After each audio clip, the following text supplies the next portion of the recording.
Makita sa video nga gipasa ni Alvin Kamiki sa Brigada Jansan nga giatake nini ang iyang kaatbang hangtod nga napatumba. Tama na siya, wala naman na strand. Uy, tama na! Daog si Kamiki pinagi sa technical knockout og nakuha ang kadaugan sa World Boxing Foundation Super Flyweight kon 115 pounds division. Too. Yung sa may ipakaon nimo sa iya. Naigo man sa straight na ko sa tiyan. Too. So dito sa body shot din nakatumba. Body shot. Kay Sara.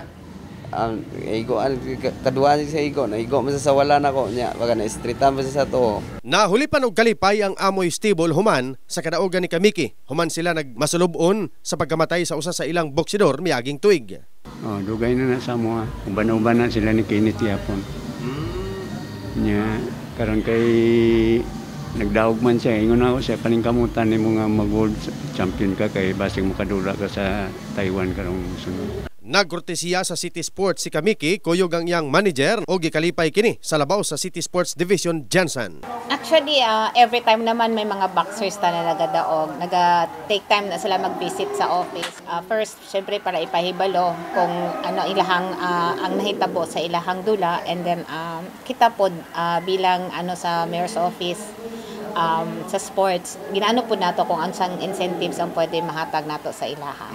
Indeed, isa sila sa mga nagapamatuod na ang Jansan is really the home of the champions para sa sila ang naghahatag dungod sa ato. Dara man jud ka nakilala sa boxing. So thankful ang syudad sa iyaha sa pagbutang na po niya sa mapa sa General Santos sa World sa Boxing. Si Kamiki lumad nga taga Libak Sultan Kudrat og aduna kini professional record nga 8 ka daog og 4 ka knockout. In the heart of changing lives, kini si Verjason, Brigada News.